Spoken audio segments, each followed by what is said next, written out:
का मेकअप करने के लिए जाया करती है, तो सोनू भी उनके साथ जाया करता है और चुपचाप अपनी माँ को मेकअप करते हुए देखता है। वो उनकी टेक्निक्स भी सीखता है। सोनू की माँ की विश होती है कि काश मुझे बेटा ना होकर एक बेटी हुई होती, इसीलिए वो कभी कभार सोनू को लड़कियों की तरह तैयार करके उसकी फोटोज निकलवाती है। इसके बाद स्टोरी कुछ सालों के बाद होती है शिफ्ट। सोनू की माँ ने कई साल पहले ही उसके लिए ब्यूटी पार्लर खुलवा लिया था। मेन मार्केट में अपनी ब्यूटी पार्लर देखकर सोनू बड़ा खुश होता है। वक्त के साथ सोनू ने उस ब्यूटी पार्लर को अपग्रेड किया। रिसेप्शनिस्ट और एक दो वर्कर भी उसने हायर कर लिए थे। कुल मिलाकर सोनू दिन दोगुनी रात चौगुनी तरक्की कर रहा था। मगर सोनू की तरक्की से मर्द समाज के लोग नाखुश थे। एक रात मर्द समाज शराब की बैठक लगाते हैं। वहाँ कोई कहता है कि मेरा तो मन करता है कि मैं सोनू को जान से मार दूं, तो कोई कहता है नहीं नहीं, उसके पार्लर को ही आग लगा देते हैं। तब एक आदमी कहता है कि इससे कुछ नहीं होगा, इंश्योरेंस का पैसा मिल जाएगा उसको। दोस्तों, अभी हमें ये समझ नहीं आता कि आखिर ये लोग सोनू से इतना चिढ़े हुए क्यों हैं। सिक्योरिटी गार्ड कहता है कि मैं तो तंग आ गया हूँ, सोनू से मेरी तनख्वाह का आधा पैसा तो मेरी बीवी पार्लर में उड़ा देती है। तो एक आदमी तो ये भी कहता है कि एक दिन मैंने अपनी बीवी का हाथ पकड़ा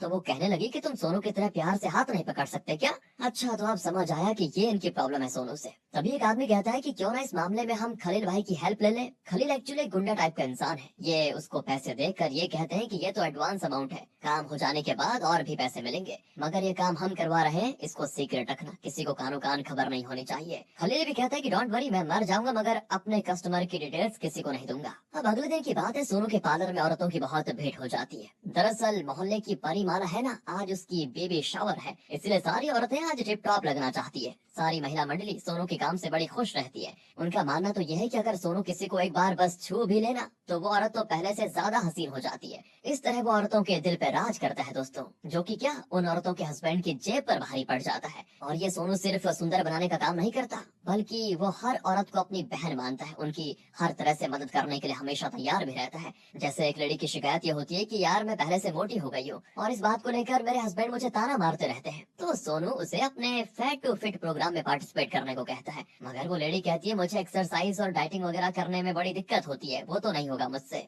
तब सोनू कहता है कोई नहीं, आप खाना तो अच्छा बना लेती है ना। तो वो कहती है हाँ, तो फिर क्या, डेली टेस्टी टेस्टी खाना बनाओ और अपने हस्बैंड को खिलाओ। 2 महीने में खिला खिला कर उसको भैंस कर दो, फिर उसके साथ जब आप निकलोगी तो सब कहेंगे कि आप पतली हो गई हैं और आपके पति मोटे। वाह दोस्तों, क्या ट्रिक थी इसकी। इसके बाद एक ज्योति नाम की लेडी की प्रॉब्लम ये होती है कि उसके पति का ऑयल बिजनेस ठप चल रहा है, इसीलिए वो पैसों की तंगी की वजह से सिर्फ आईब्रो बनाने को कहती है। सोनू कहता है कि बहन आप इस बार सिर्फ आईब्रो क्यों बनवा रही है, माना आपके हस्बैंड का बिजनेस नहीं चल रहा, मगर इसका ये मतलब नहीं कि आप अपने ब्यूटी से कॉम्प्रोमाइज करो। हाँ, आपको तो हाइड्रा फेशियल करवाना चाहिए। और रही बात बिजनेस की, तो आप अपने हस्बैंड से कहो कि अपने ऑयल की पैकेजिंग में मेरी फोटो लगाए और एक बढ़िया सी टैग लाइन भी लिखवाइए कि इस ऑयल को खाने से आप ठीक वैसे ही खूबसूरत हो जाएंगी जैसे सोनू के पार्लर जाने से होती है। फिर देखो कैसे ऑयल की बिक्री रफ्तार पकड़ लेती है। अरे ज्योति दीदी, आपका भाई किसी मॉडल से कम है क्या। मगर ज्योति कहती है इस काम में कम से कम 2 लाख का खर्चा तो होगा, मगर वो भी हमारे पास नहीं है। सोनू कहते हैं आप मेरे होते हुए टेंशन क्यों लेती हो। कहते कहते वो तुरंत ही ज्योति के अकाउंट में 2 लाख ट्रांसफर कर देता है दोस्तों। वो कहने भी लगती है कि अरे इसकी क्या जरूरत है। तो सोनू कहता है काम जब फिर से चलने लगेगा तो पैसे लौटा देना, कोई जल्दी नहीं है। देखा दोस्तों कितनी पहुंच है सोनू की। तभी सोनू के पार्लर में इस एरिया की एसआई की वाइफ प्रीति आती और वो बिना लाइन में लगे हुए, बिना बिल पे किए हुए सोनू के मेकअप से हीरोइन बनना चाहती है, ताकि वो एसआई को रात में सेड्यूस कर पाए। ये सारी बातें सोनू का रिसेप्शनिस्ट जाकर सोनू को बता देता है, तो वो भी कहता है कि लगाओ फिर कमला बहन को फोन। दरअसल दोस्तों कमला एसआई की रियल वाइफ है, वहीं प्रीति उसकी रखेल। जैसे कमला को अपने हस्बैंड की काली करतूतों के बारे में पता चलता है तो वो गुस्से में तमतमाती हुई सोनू के पार्लर के बाहर पहुंच जाती है। सोनू जाता है प्रीति के पास और कहता है आपसे कोई मेहमान मिलना चाहते हैं, जरा बाहर तो चलिए। एंड बाहर आने के बाद जब इन दोनों का आमना सामना होता है तो पहले बातों से लड़ाई होती है और फिर हाथापाई पे पहुंच जाती है बात। लड़ाई हो और पब्लिक देखने का मौका छोड़ दे, ऐसा तो हो ही नहीं सकता। ऊपर से मोबाइल का जमाना है तो लोग कुछ भी हो पहले फोन निकालते हैं रिकॉर्ड करने के लिए। अब एसआई के घर की इज्जत बाहर बाजार में नीलाम हो रही थी और जब इस बात का पता एसआई को चलता है तो वो आकर इनकी लड़ाई छुड़वाता है। इसके बाद तो एसआई की दोनों देवियां उस पर बरस पड़ती हैं। दोनों एसआई से कहती हैं कि दोबारा हमें अपनी शक्ल मत दिखाना। कमला तो सोनू को थैंक यू कहती है कि देखो तुम्हारी वजह से मुझे इस दुष्ट आदमी की असलियत पता चली। अब जब एसआई को पता चलता है कि मेरी पोल खोलने के पीछे इस सोनू का हाथ है तो वो गुस्से में उसे मारने के लिए आगे बढ़ता है, मगर सोनू के सामने उसकी बहन फोन लाकर खड़ी हो जाती है कि हाथ उठाकर तो दिखाओ फिर बताते हम। ये देखकर एसआई पीछे हट जाता है। अब हमें कैदी नाम के एक डाई हार्ड चिरंजीवी फैन को दिखाया जाता है जो कि अपने बेटे रुस्तम के लिए लड़की देख रहा होता है, मगर जितनी भी लड़कियां दिखाई जाती हैं वो सभी को रिजेक्ट कर रहा होता है। इससे मैच मेकर परेशान हो जाता है और कहता है कि देखिए भाई साहब, मैंने आपको काली गोरी लंबी चौड़ी पतली सब दिखा दी है, मगर आपको एक भी पसंद नहीं आई। आखिर आप किस तरह की लड़की ढूंढ रहे हो? तब खैरी कहता है कि मैं एक चिरंजीवी फैन हूँ, मेरा नाम, मेरी वाइफ का नाम, यहाँ तक कि मेरे बेटे का नाम भी चिरंजीवी की फिल्म के ऊपर ही है, तो मेरी इकलौती बहू भी दिखने में चिरंजीवी की फिल्म की हीरोइन से कम तो नहीं होनी चाहिए। फिर सुनकर मैच मेकर कहता है कि इस तरह तो आपका बेटा कुंवारा ही रह जाएगा। इसके बाद रुस्तम को दिखाया जाता है जो कि अपने बुचर खाने में है, उसका बकरियों के मीट को बेचने का बिजनेस होता है। एक आदमी को पकड़कर रुस्तम के सामने पेश किया जाता है क्योंकि उसने रुस्तम के डैड की मार्केट में बेइज्जती कर दी थी। तो रुस्तम कहता है कि मेरे डैड चिरंजीवी के फैन है और मैं अपने डैड का, कोई मुझे कुछ कह दे तो मैं एक बार बर्दाश्त भी कर लूं, लेकिन मेरे डैड को कुछ कह दिया तो मुझसे बर्दाश्त नहीं होता।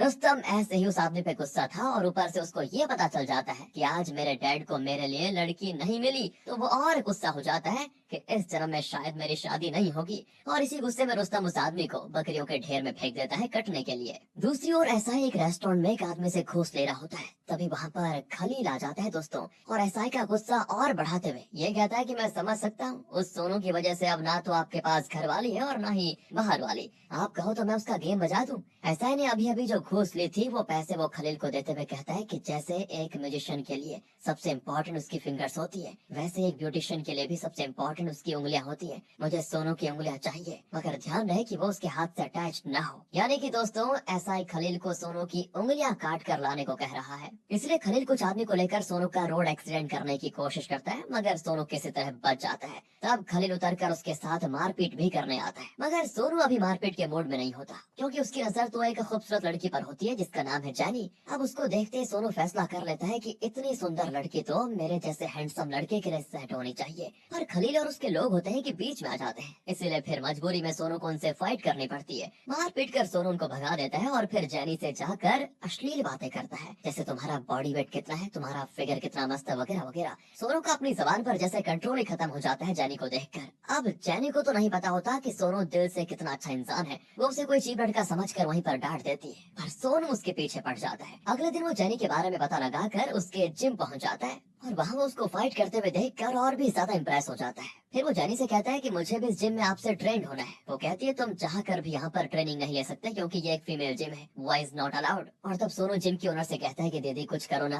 दरअसल दोस्तों, जिम की जो ओनर है ना, वो भी सोनू की कस्टमर है, इसलिए वो सिर्फ सोनू के लिए अपने जिम का रूल बदल लेती है। वो जैनी से खास तौर पर ये कहती है कि सोनू को अच्छे से ट्रेन करना, और इससे जैनी को आ जाता है गुस्सा और वो जानबूझकर जिम के पहले दिन से ही सोनू से काफी हैवी वेट्स उठवा लेती है, उससे खूब मेहनत करवाती है। और सोनू भाई साहब तो प्यार में अंधा होकर बिना कुछ कहे उसकी सारी बात मानता रहता है। आखिर में जानी कहते हैं कि सुनो, कल तुम मुझे ग्राउंड में मिलना। अब सोनू के मन में तो लड्डू फूटने लगते हैं कि वाह, ये तो मुझे अकेले में बुला रही है। मगर जब अगले दिन ग्राउंड में जाता है तो जानी कहती है तुम लेट आए, इसकी पनिशमेंट तुम्हें मिलेगी, चलो ग्राउंड के 5 चक्कर लगाओ। सोनू कहते हैं 5 चक्कर, और तब जानी उसका मजाक उड़ाती है, क्यों नहीं लगा सकते क्या 5 चक्कर? तुम एक ब्यूटिशियन हो सोनू, तुम्हारी बस की बात नहीं है ये सब। बॉडी बनाने के लिए एक्सरसाइज करना होता है जिसके लिए स्टेमिना चाहिए, भला मेकअप करने वाले में कहाँ इतना स्टेमिना आएगा। ओहो, ये बात सोनू के ईगो को हर्ट कर जाती है। वो आओ देखता है ना ताव और सीधा जैनी को उठाकर अपने कंधे पे बैठा लेता है और फिर बिजली की रफ्तार से जल्दी से ग्राउंड के 5 चक्कर भी लगा लेता है, जिससे जैनी हो जाती है फुल ऑन इम्प्रेस। उसके अंदर के सारे फीमेल हार्मोन्स काम करने लग जाते हैं और वो सोनू के प्यार में पड़ जाती है।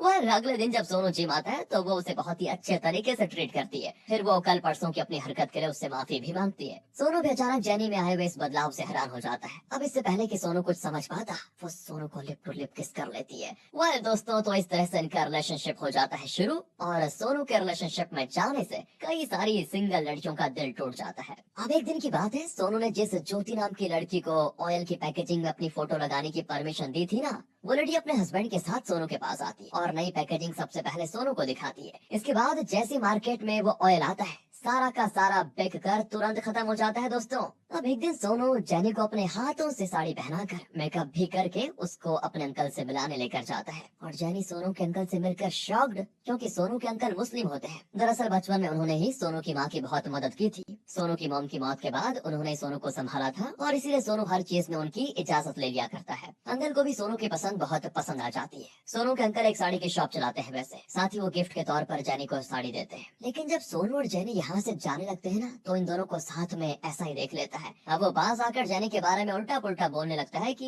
ये नई वाली है क्या, इसका फिगर तो काफी मस्त है। मेरी शादी की लंका लगाकर तुम ऐश कर रहे हो, वाह। मेरी वाइफ ने तो डिवोर्स फाइल कर दिया है तुम्हारी वजह से। तब सोनू कहता है कि बकवास मत कीजिए सर, आपको आपके किए की सजा मिल रही है। अगर आप अपनी वाइफ के साथ लॉयल रहते तो आपकी भी शादी सही चल रही होती। ऊपर से आपकी महबूबा ने मेरे पार्लर में आकर धमकी भी दी थी कि अगर हम उनको फ्री में सर्विस नहीं देंगे तो वो अपने एसआई पार्टनर से कहकर हमारी वाट लगा देगी। तो हम क्या करते? तब भी एसआई नहीं मानता और कहता है कि देखो तुम्हारी वजह से मेरे में बहुत ही गुस्सा भरा हुआ है, अपनी इस आइटम को मेरे पास सोने के लिए भेज दे, मेरी सारी फ्रस्ट्रेशन निकल जाएगी, फिर मैं तुम्हें कभी परेशान नहीं करूंगा। और ये सुनकर सोनू का खून खौल जाता है। बदतमीज कहीं के, वो हाथ उठाने वाला होता है कि अंकल बीच में आ जाते हैं और एसआई को अपनी मर्यादा में रहने के लिए कहते हैं, मगर वो तो अंकल को धक्का दे देता है। इससे सभी को आ जाता है गुस्सा। सोनू तो एक झापड़ में ही एसआई को मारकर जमीन पे गिरा देता है। इसके बाद तो आसपास के लोग एसआई को पकड़कर पीट देते हैं। वो इतना कूटते हैं कि एसआई को हॉस्पिटल में एडमिट करना पड़ता है। दूसरी ओर खलील जाता है रुस्तम के पास और उसे सारी बातें बताता है कि सोनू नाम का एक लड़का है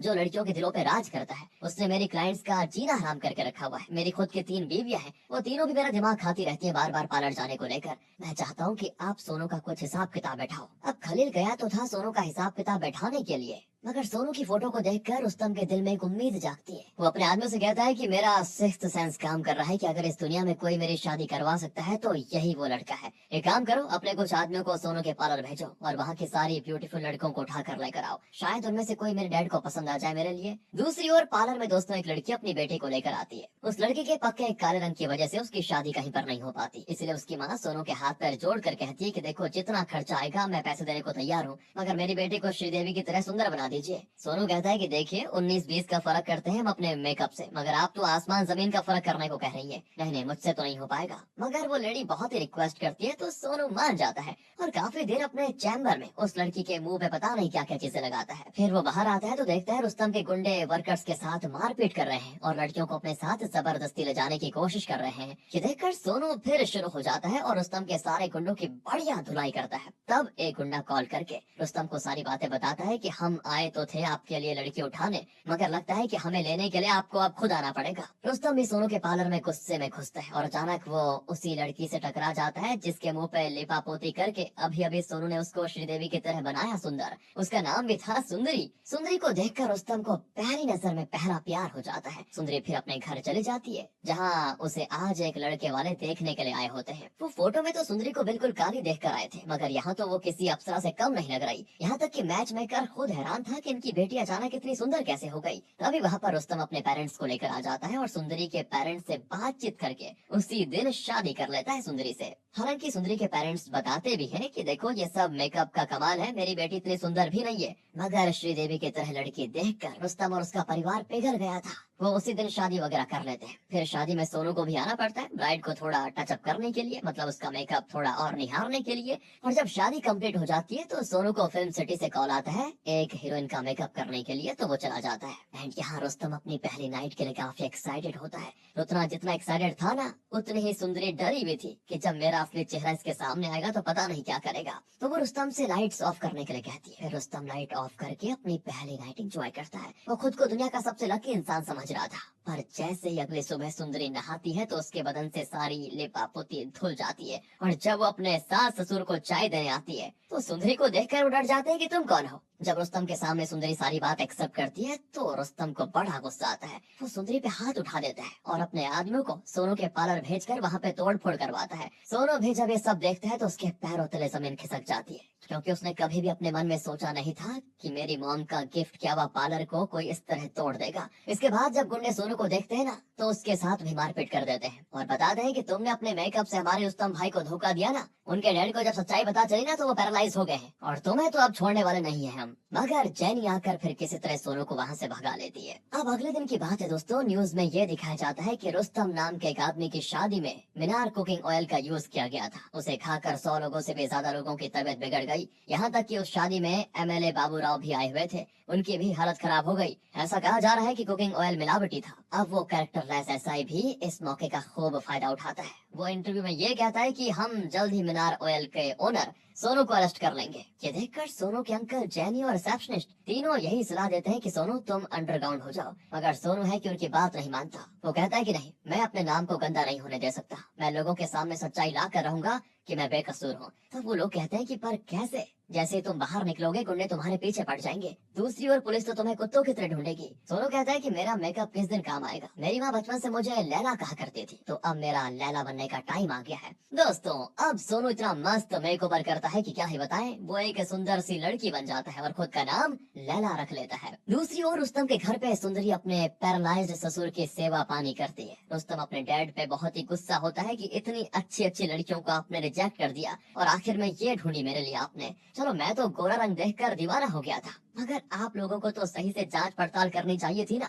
रुस्तम की माँ इन दोनों बाप बेटों को समझाती भी है कि देखो, नसीब में जो लिखा होता है वो होकर ही रहता है, अब जो मिला है उसको स्वीकार कर लो। आखिर रुस्तम को पता चलता है कि सोनू तो फरार हो गया है, मगर उसके पार्लर को बॉम्बे की मेकअप आर्टिस्ट जिसका नाम लैला है उसने खरीद लिया है और आज लैला के पार्लर की ओपनिंग है। एक और पार्लर खुलते देखकर रुस्तम को बड़ा गुस्सा आता है और वो पार्लर बंद करवाने जाता है, मगर लैला को देखकर उसका दिल और ईमान दोनों डोल जाते हैं। ऊपर से लैला उससे फ्लर्ट भी करती है और कहती है, आपके जैसा बॉडी बिल्डर तो मैंने कहीं देखा ही नहीं, मुझे आप ही की तलाश थी। और सच बताऊं तो आपको देखकर मुझे कुछ कुछ हो रहा है, क्यों ना आप मेरे पार्लर की ओपनिंग करें और मेरे पहले कस्टमर बन जाएं। रुस्तम अपने ठड़क के कारण खुद को रोक नहीं पाता और लैला जैसा जैसा कहती है वो वैसा वैसा करता चला जाता है। फिर घर जाकर तो रुस्तम अपनी माँ से भी कहता है कि मुझे प्यार हो गया है माँ, मुझे प्यार हो गया है। अब ये सुनते हैं उसकी माँ तो चाकू लेकर दौड़ती है उसके पीछे और साथ ही कहती है कि एक शादी तो करके तूने अपने डैड को पैरालाइज कर दिया, खबरदार अगर दूसरी शादी का नाम भी लिया तो। तब रुस्तम को अपनी माँ के गुस्से से बचने के लिए अपने बेडरूम में जाकर छिपना पड़ता है और तब सुंदरी बाहर आती है और अपनी सासू माँ से कहती है, देखिए ऐसा मत कीजिए, आप अपने बेटे को उदास देखकर खुश थोड़ी रह पाएंगी।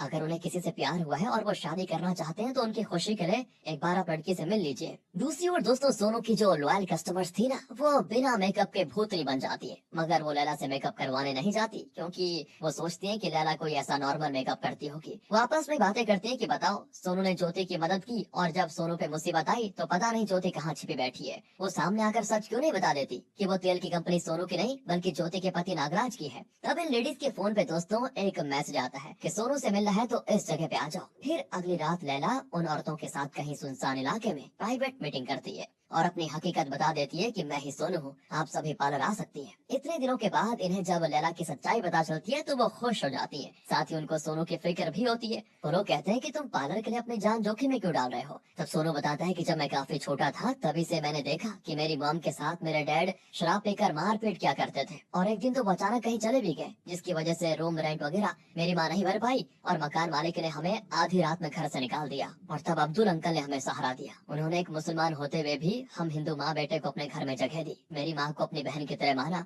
उन्होंने मेरी माँ को सिलाई कढ़ाई मेकअप वगैरह सब सिखाया, जिसके बाद मेरी माँ ने लगातार 12 सालों तक काम किया। मैंने उन्हें एक पल भी आराम करते हुए कभी देखा नहीं। उन्होंने अपनी भूख प्यास खून पसीने की कमाई से ये पार्लर खड़ा किया। फिर एक दिन वो चेयर पर आकर बैठी और आराम से मुझसे कहा कि बेटा तुम मेरा मेकअप कर दोगे क्या। तो मैंने भी कहा कि क्यों नहीं। मेरे मेकअप करने के बाद जब मैंने उनको उठने को कहा तो पता चला कि मेरे पार्लर में ही मेरी माँ ने आखिरी सांसें ले ली। उस जगह मुझे अपनी माँ के करीब होने का एहसास होता है, साथ ही मैं अपनी माँ की कुर्बानी को बर्बाद होते हुए नहीं देख सकता। मैं पूरी जिंदगी इस पार्लर को चलाना चाहता हूँ। ये सुनकर सभी इमोशनल हो जाते हैं। इसके बाद दोस्तों सोनू अपने रिसेप्शनिस्ट के साथ वापस अपने पार्लर जा रहा होता है तो रास्ते में पुलिस की चेकिंग चल रही होती है। वो सोनू से उसका ड्राइविंग लाइसेंस मांगते हैं। जैसे ही वो लाइसेंस दिखाता है उसे समझ आ जाता है कि मैं तो लैला के गेटअप में हूँ और लाइसेंस तो मेरे पास सोनू की है, इससे अच्छा कुछ पैसे देकर ही काम निपटा लेती हूँ। मगर पुलिस वाला ऑफेंड हो जाता है और एसआई को बता देता है कि ये लेडी मुझे घूस देने की कोशिश कर रही है। लेकिन दोस्तों लैला के हुस्न को देखकर ये ठरकी एसआई उसे अपनी कार में बिठाता है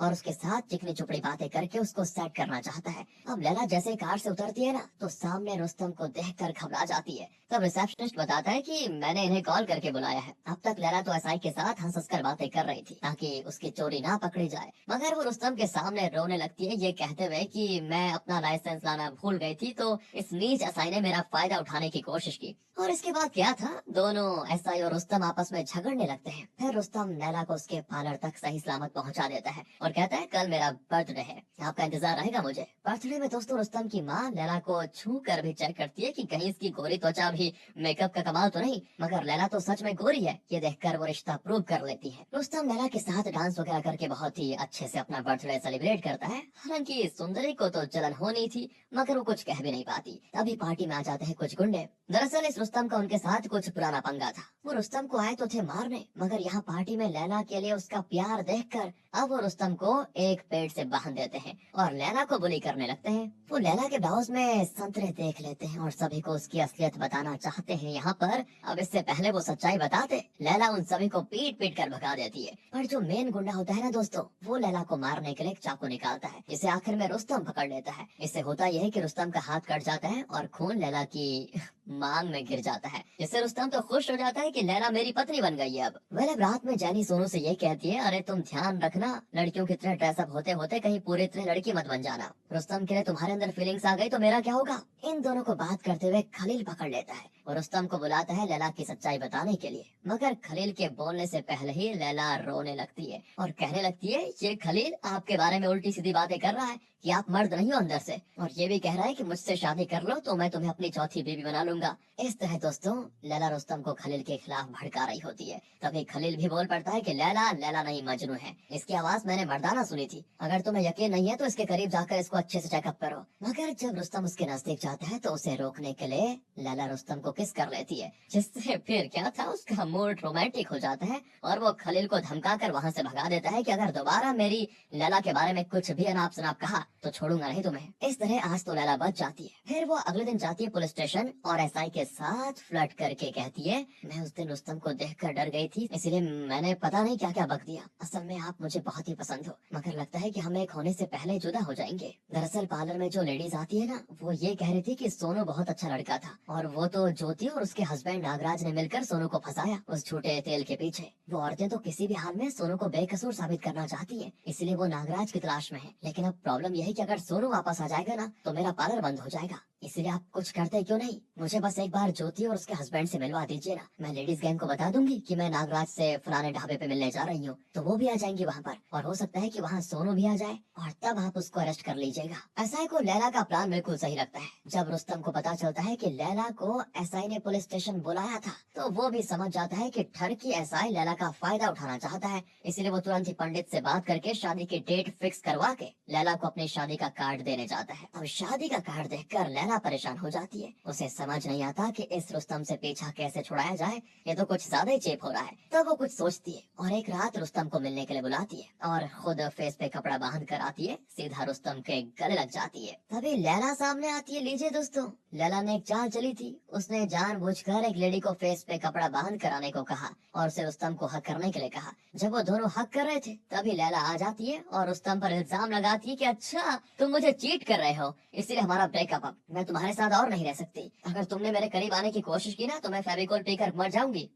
ये क्या हो गया। रुस्तम तो रोते रोते अपने घर आ जाता है और घर वालों को बताता है कि लैला मुझे गलत समझ रही है, मैंने उसे चीट नहीं किया। तब दोस्तों सुंदरी रुस्तम को समझाती है, कोई बात नहीं, जल्द ही लैला को अपनी गलती का एहसास हो जाएगा और वो आपको अपना लेगी। अब क्या है कि रुस्तम बारिश में भीग चुका था तो उसको संभालते हुए सुंदरी उसके बाल भी सुखा देती है, जिससे माहौल बन जाता है और ये दोनों इंटीमेट भी हो जाते हैं। मगर अगली रात दीवानों की तरह फिर से लैला के पार्लर में चला जाता है ये रोमियो रुस्तम। वो तो अपनी छाती पर लैला का टैटू बनवा चुका था। वो कहता है संडे को हमारी शादी है, प्लीज मान जाओ, मगर लैला नहीं सुनती। ऊपर से वो ये भी कहती है कि मैं तो मूव ऑन कर चुकी हूँ, अगर एसआई साहब नहीं होते तो पता नहीं मैं कैसे मूव ऑन करती, मैं तो डिप्रेशन में ही चले जाती। वो तो अच्छा हुआ एसआई साहब आ गए। रुस्तम को अब एसआई से जलन होने लग जाती है कि ये बीच में क्यों आ रहा है। अब सीन शिफ्ट होता है अगली रात ढाबे पे। लैला नागराज से मिलती है ढाबे पे। इस दौरान एसआई और उसके लोग चारों ओर फैले हुए होते हैं, मगर तभी बस से औरतें आ जाती हैं। एसआई तो सोनू के आने का इंतजार कर रहा था। इतना ही नहीं, महिला मंडली नागराज को और कोई फिर लैला को अगवा कर लेता है, जिससे अब एसआई परेशान हो जाता है कि क्या करे। बाद में पता चलता है कि रुस्तम ने लैला को बेहोश करके अगवा किया था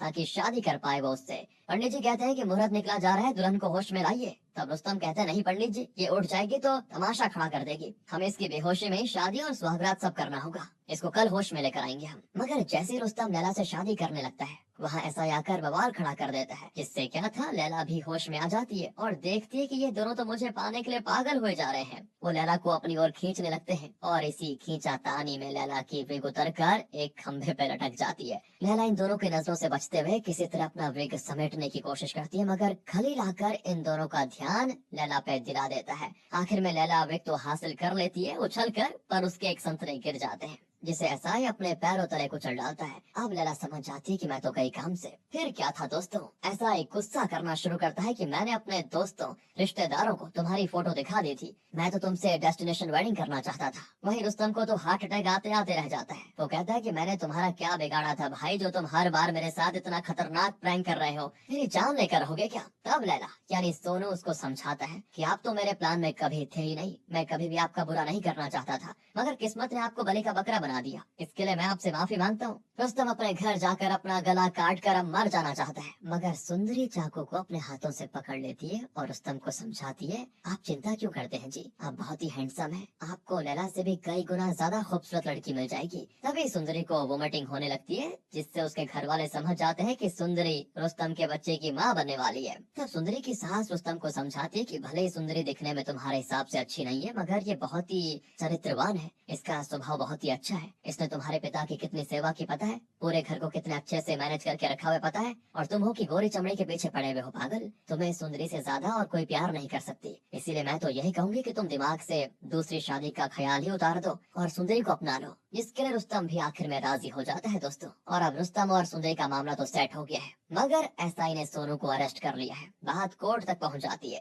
जहां सोनू सारी सच्चाई कोर्ट में बताता है, मगर बिना पुख्ता सबूत के। जज उसकी बात मानने को तैयार नहीं होते और तब ज्योति सामने आती है और सारी बात बताती है कि मुझे नहीं पता था कि मेरे हस्बैंड मिलावटी तेल बेचते हैं। जब उनका काम सही नहीं चल रहा था तब मैंने सोनू से मदद मांगी थी और उसकी इस मदद का मेरे पति ने ये सिला दिया, बताओ, उससे ही फंसा दिया। ऊपर से जब मैंने सच्चाई बताने की कोशिश की तो मेरे पति ने मेरे साथ मारपीट किया और मुझे चुप रहने पे मजबूर कर दिया। ज्योति के साथ साथ जितनी भी महिला मंडली है ना, वो कोर्ट में गुहार लगाती है कि हमारा सोनू बेगुनाह है। वहीं जितने भी पुरुष दल होते हैं वो कहते हैं कि सोनू ही कसूरवार है। अब जज को कुछ समझ नहीं आता, तब एक लॉयर उठकर खड़ा होता है और कहता है, मैं हूँ एसआई का पुराना दुश्मन। दरअसल कई महीनों पहले इन्होंने मेरे साथ एक लाइव न्यूज चैनल पे मारपीट किया था, क्योंकि मैं इनके खिलाफ बातें बोल रहा था। इसीलिए उस वक्त मेरे पास कोई सबूत नहीं थे, इसलिए मैं चुप हो गया और फिर मैंने अपनी जिंदगी का मिशन ही बना दिया एसआई की करतूतों को बाहर निकालने के लिए। इसलिए मैंने एसआई की ट्रेन का पीछा किया और इनकी काली करतूतों को हिडन कैमरा में रिकॉर्ड किया। और जब वो वीडियो कोर्ट में पहले होती है तो सारी बातें सामने आ जाती है, कैसे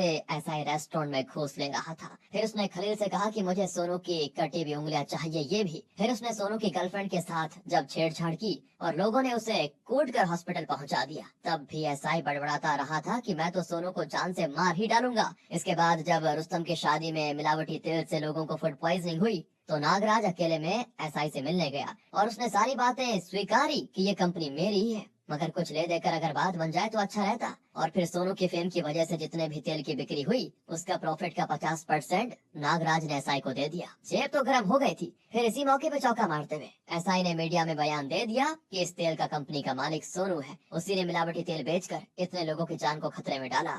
इस तरह कोर्ट में साबित हो जाता है कि सोनू बेगुनाह है और एसआई ने उससे दुश्मनी निकालने के लिए ही झूठ कहा था। फिर एसआई पे कार्रवाई होती है, वहीं सोनू आराम से अपना पार्लर फिर से चलाने लग जाता है। उधर कुछ महीनों के बाद रुस्तम को एक लड़का होता है प्यारा सा। रुस्तम और उसकी माँ रुस्तम के डैड से कहते हैं, हिम्मत करके उठिए, अपने पोते को गोद में लीजिए। इतने दिनों से सुंदरी के सेवा पानी और दवाई की मदद से आज देखिए रुस्तम के डैड ठीक हो गए हैं, वो धीरे धीरे चलना भी शुरू कर देते हैं। और इसी हैप्पी एंडिंग के साथ होती है दोस्तों ये मूवी यहाँ पर खत्म। बाकी आप बताइए मजा आया ना आपको? वेल कमेंट्स में लिखिए। ध्यान रखिए अपना। Thanks for watching.